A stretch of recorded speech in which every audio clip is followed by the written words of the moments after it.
Navi Malela, bonjour. Bonjour Sonia. Quand est-ce que vous avez réalisé qu'il y avait un certain nombre d'irrégularités, voire même, c'est ce que vous dites avec votre collègue, qu'il y avait un réseau de blanchiment d'argent qui s'était mis en place au sein de votre banque? Début 2018. Parce que c'était à l'époque où on avait vu Dan Gertler à la banque. Et le monsieur, c'était quand même surprenant de le voir passer dans le couloir du deuxième étage où se trouvaient nos bureaux, le bureau de l'audit interne. C'est à cet même étage que se trouve aussi la direction générale. Donc Dan Gertler sortait des locaux de la direction générale. Pourquoi vous vous dites à ce moment-là, on va avoir des problèmes à la banque? Parce que c'est ce que vous dites à votre chef. J'ai dit qu'on allait avoir des problèmes parce que je ne comprenais pas qu'une personne qui venait d'être sanctionnée par les États-Unis, qui ne devait pas toucher au dollar, on ne l'avait jamais vu avant. C'était la première fois et que c'était à la même période qu'on avait vu des mouvements, des sommes colossales qui passaient à la banque alors qu'on n'était pas habitué à voir ça. Tout de suite, on s'est dit qu'il fallait mener des enquêtes. Dans son compte, on a remarqué qu'il n'y avait pas de mouvement, alors que d'autres comptes, par contre, étaient mouvementés. Comment? Parce qu'à chaque fois qu'il venait ou l'un de ces hommes venait, il y avait une caissière qui montait à la direction générale pour récupérer les fonds et aller passer l'opération. Donc votre collègue et chef,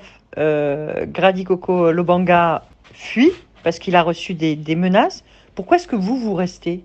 Je n'étais pas directement menacé. Moi, je suis resté tout en adoptant une attitude beaucoup plus sage. Je n'en parlais plus comme tel. J'ai fait profil bas. C'est après un moment que j'ai commencé à extraire les données dans le système.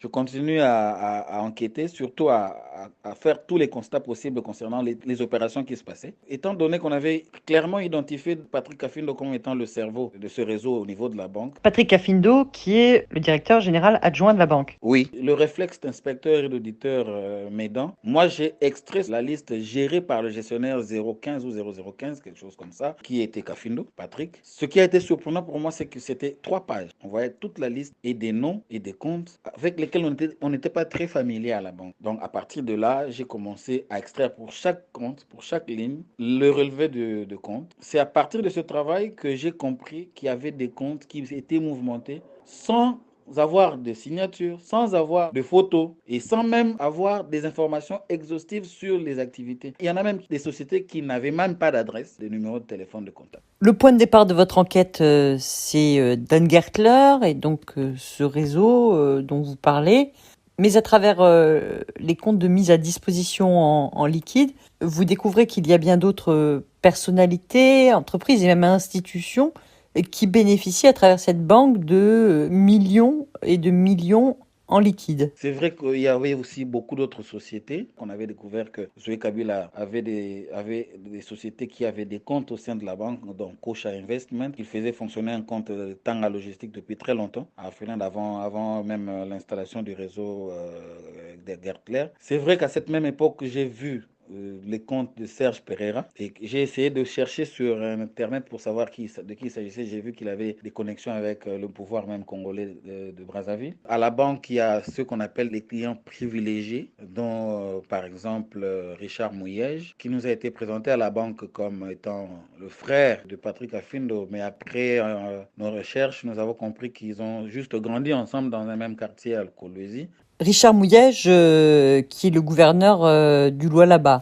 On voit également un avocat russe, Kirill Parinov, qui va réussir en quelques mois à obtenir 50 millions en liquide. Est-ce que c'est normal? Est-ce que ça vous paraissait suspect, ce genre de mouvement? Ce russe Kirill Parinov, j'ai commencé à voir ce nom-là à plusieurs reprises dans les mises à disposition, mais je ne comprenais pas d'où est-ce que ça sortait. Et c'est resté un dossier pour moi qu'il fallait creuser. Mais c'est vrai que c'est une personne qui, dans les derniers jours avant mon départ, a fait mouvementer plusieurs millions de dollars au sein de Afriland First Bank. Qu'est-ce qui va vous décider à partir? À quel moment vous vous dites, là, c'est plus possible? Je suis allé un peu plus loin avec les informations que j'avais extraites. J'ai transmis au vice-président du groupe chargé de l'audit interne. Pour moi, c'était pour dire, voilà, ce qu'on constate ici en RDC. Essayer un peu de voir pour sauver la banque et que le système financier congolais ne soit pas inquiété et par ricochet tout le pays. Jusqu'à mon départ, ce monsieur n'a jamais mis les pieds au Congo pour une mission qu'il m'avait promise. Je ne sais pas pourquoi, mais je sais que vers la fin, j'ai été rétrogradé d'auditeur interne à contrôleur permanent. J'ai soupçonné